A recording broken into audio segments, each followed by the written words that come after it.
What's going on, everyone? So, obviously, the Lakers could use some wing depth, right? Particularly a starting 3-and-D wing.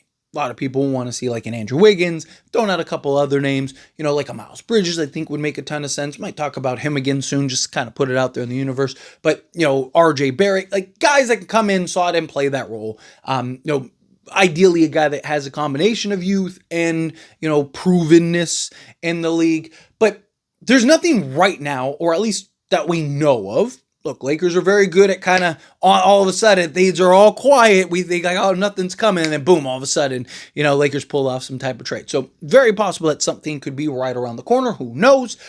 There's tons of reports that the Lakers are going to continue to be active, that the Lakers are going to continue to be aggressive, that it's championship or bust, and that they are expecting to win a championship this season. So that's great.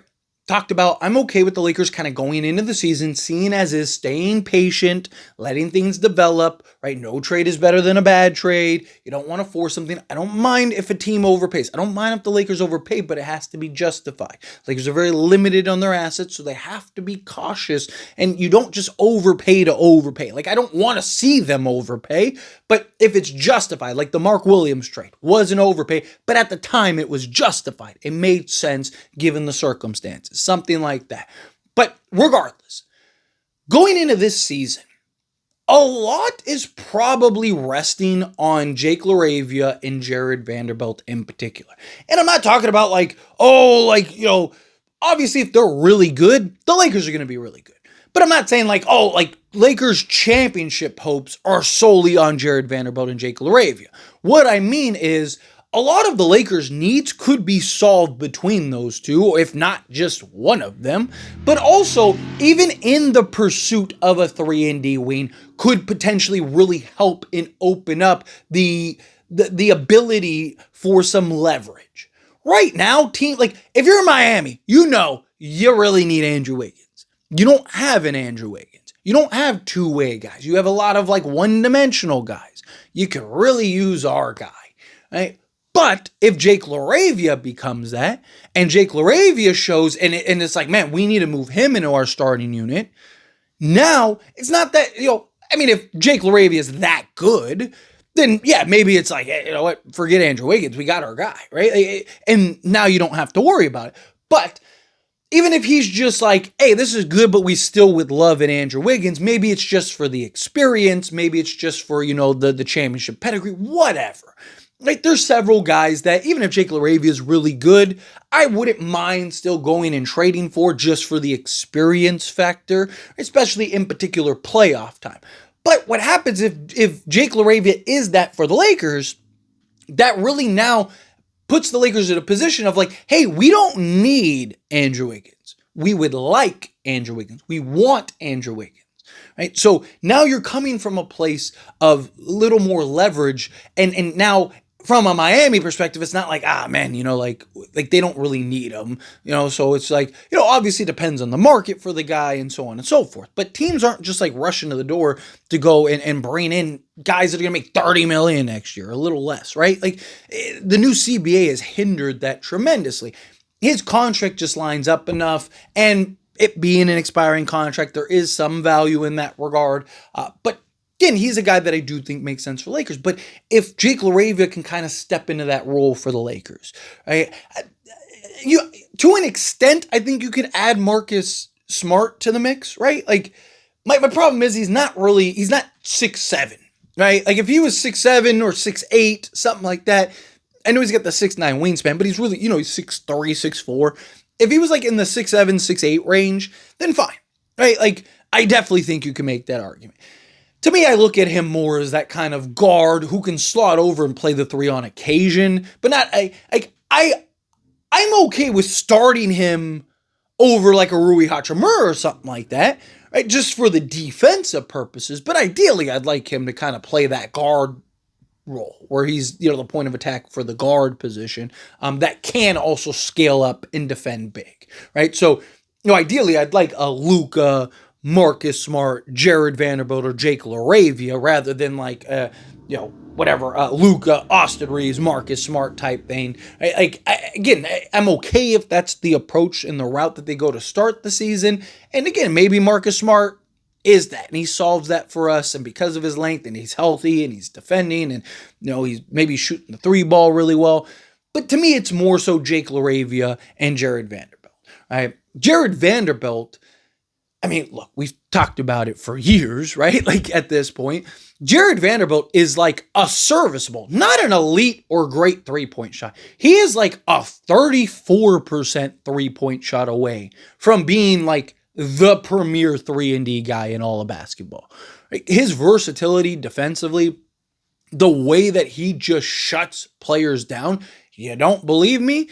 Again, pick your favorite player in the league. Take your top 5 favorite players in the league and look at their stats compared to Jared Vanderbilt, or when Jared Vanderbilt's the primary defender. It is shocking.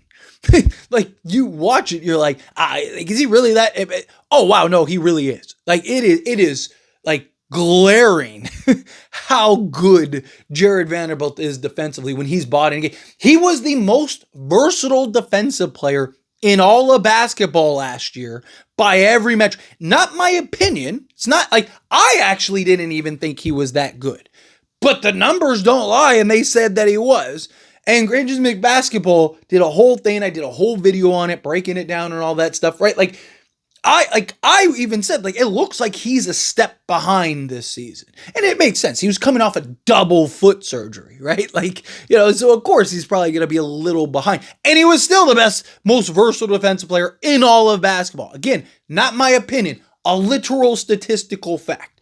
And we know what Jared Vanderbilt is when he is fully healthy. And he's going to have a full training camp, a full off season to prep, right? He's been working like a madman on his three-point shot. And I see a lot of people that are like, oh, he'll never be a 36% three-point shooter. But he has been, just not like overall, but particularly on the strong side corner. He's really good on that right side corner. Really good. Which is why it's odd the Lakers, I mean, to be fair, he took more. He took 22 total, I believe, last season in that strong side corner compared to, I believe it's 13 off the top of my head, in the weak side corner, right? So left corner, right? So he actually took more in the right side, which is actually more than he's taken the last few years. Part of that's been injury, but he's taken it more in the last few years. I'm hoping that kind of becomes a trend. Hey, also, if you watch where he's been shooting from most of the offseason, it's been that strong side corner. So the year that we got him, he was 35, almost just under 36%. Right? If it wasn't over 0.5, so we'll round down to 35%. So he's basically 35% when he came to the Lakers that first year in that strong side corner. So if he can improve to that, and most of his threes are coming from that corner, it's very possible he's 36% from three-point range. Right? But in general, because there's like top of the key, like, is terrible. Like above the break threes, he's awful, right? Weak side corner, he's like hot and cold. Like he has some seasons where he's okay, but mostly it's mostly that one corner, that right side. He's really good because it's kind of where his shot is. Right? We'll see. If he's like 33, 34% from three-point range, that might solve a lot of what the Lakers need.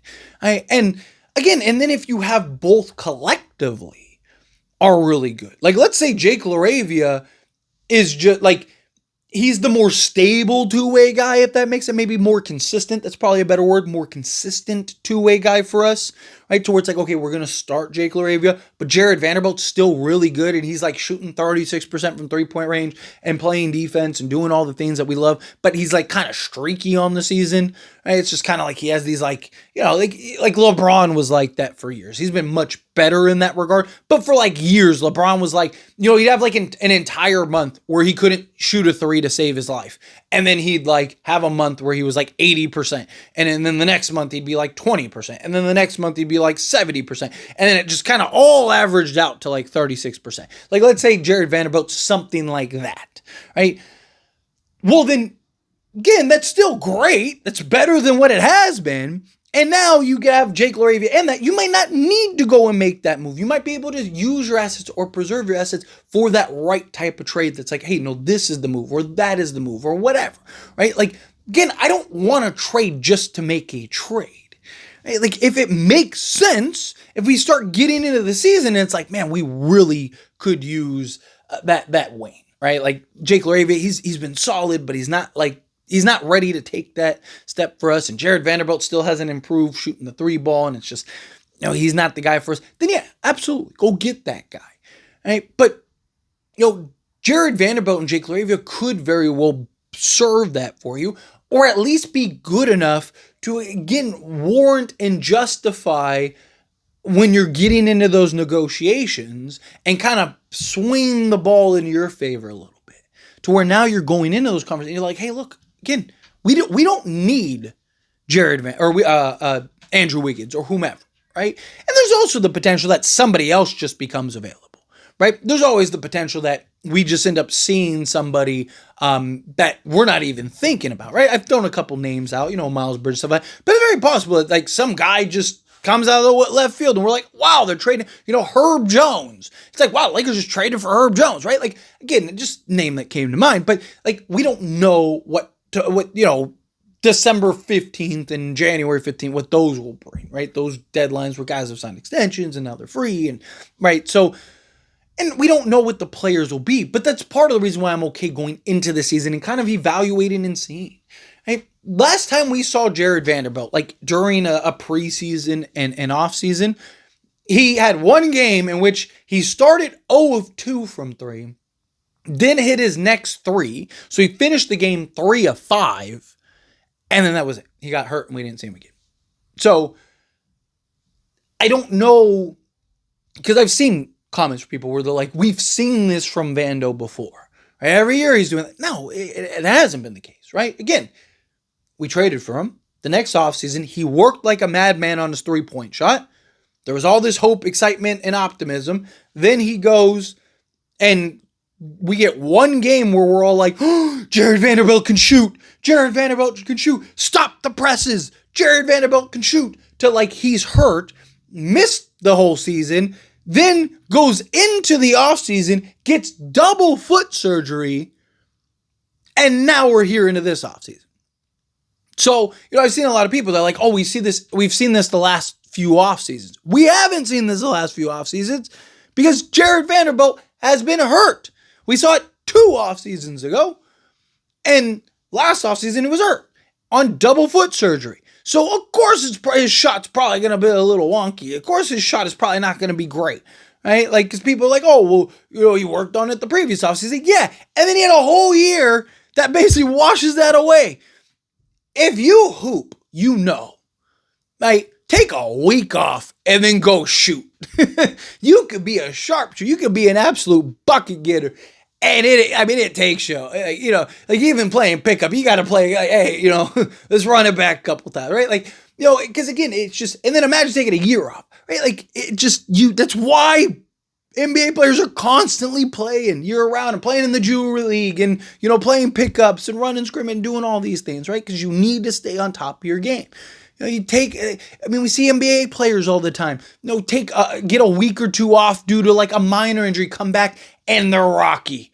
They can't buy a bucket and they can't dribble right and all that stuff because they haven't worked on their game. Now imagine taking a year off, right? It's crazy. So, point is, moral of the story here, Jake Laravia and Jared Vanderbilt could be the thing that kind of saves us to an extent. And again, I don't mean save us in the sense that like our season can be or is made or broken by them. Honestly, our season could be made by them.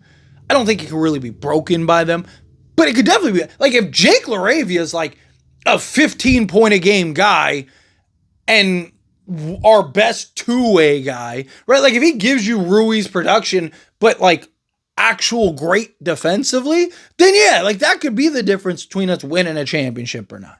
Right? But I think even if he's like rough, like even if he's not like great, little inconsistent, little rocky, like I don't think it changes. I think at the end of the day, it all kind of rests on Luka, LeBron, Ayton, Reeves, like the higher end guys. Right? But it's very possible that or Jared Vanderbilt, if he's like 38% from 3-point range this year.